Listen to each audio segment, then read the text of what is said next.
Hey, it's Rafael Renteria, founder of Dart Frog. We do 3D virtual tours and 360 media. So just a warning in regard to the title, not much has actually changed in the lawsuit that I can say publicly, but this new move by Matterport could be something that affects it, or at least I think it should.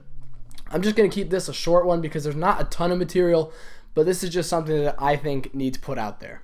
So Matterport co-hosted an event in San Francisco last week, September 26th, and they showcased some new features and capabilities of the Matterport software. So they showed some new stuff, blah, blah, blah, but there was one thing in particular that as soon as I saw it, I had some choice words that I would not say in front of my grandmother. To do this before with just not exacting results. And if it's not good enough for the built world, we're not going to ship it. But it was so good that we brought it in here and we were able to create something literally by standing around and capturing it. It's so easy to use, I'd like to show it to you. Just like taking a photo, before beta, next quarter. Just like taking a photo, connect the dots.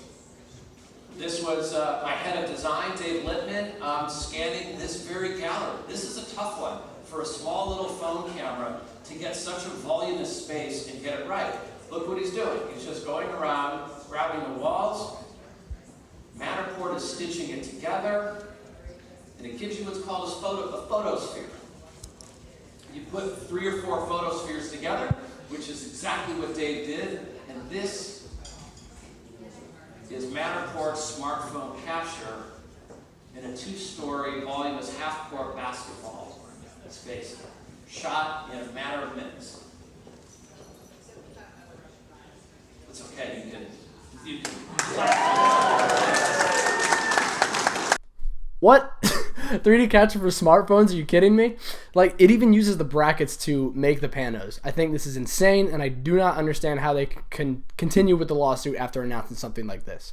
I actually yelled the morning that I saw it that these guys had the gall to announce something like this. Now, obviously, this method of capturing 3D with a smartphone would be too much of a pain in the ass for someone like me who captures entire spaces, like if you're doing like a whole business or an entire house. So it's not necessarily a blow to the people who use advanced 3D capture devices for entire homes, but a lot of Matterport providers are not happy. As many angry Matterport providers as there are some with a more optimistic view that do give us a reason to calm down and trust that time will benefit us in the long run. On the We Get Around Network forum, Chief Marketing Officer Charles Nitschke, if you're watching this, I'm really sorry. I hope that's how you pronounce your name. He works in the real estate industry, and he had a really good take on this. Just to glaze over his statement, there is a demand for virtual tours, but it's not widespread by any means. This is because people not in the industry, even people in real estate, just aren't exposed to this technology enough. He also gives us a solid reminder that everyone is not our market. Not all real estate agents are going to hire someone to make virtual tours. Some will do it themselves with the smartphone, with Matterport's way, or they'll use Zillow's 360 DIY solution. These guys are not productive agents, and these guys are not our market. As Charles put it, our market is made up of productive agents that don't have the time to do that stuff because they're busy selling homes. Our job is to illustrate the ROI and show how our offering creates value and makes their lives easier. Now this guy manages 800 agents in the 45th largest real estate company in the U.S. and co-owns a media company that provides photos, videos, and VR to agents and small businesses, so I'm going to trust him on this one. And as he also puts it, the challenge is to educate the consumer.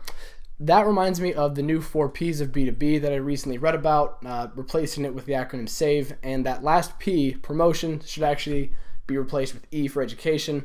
I want to make a video about that later, so I'll try to get on that, and it should be really helpful for us virtual tour providers. Anyway, back to the Matterport announcement.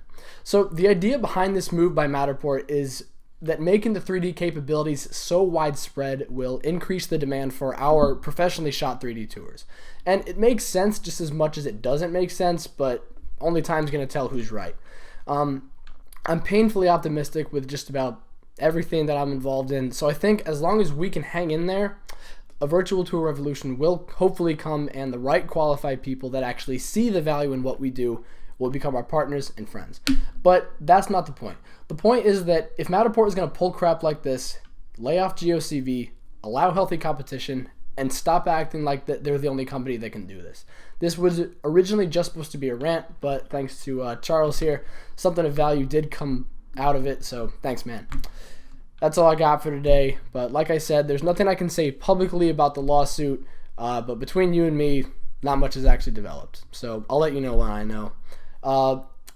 And content in general, I've been writing more videos, and I've set aside some time to film them, so I'm going to be trying to be more consistent with the content.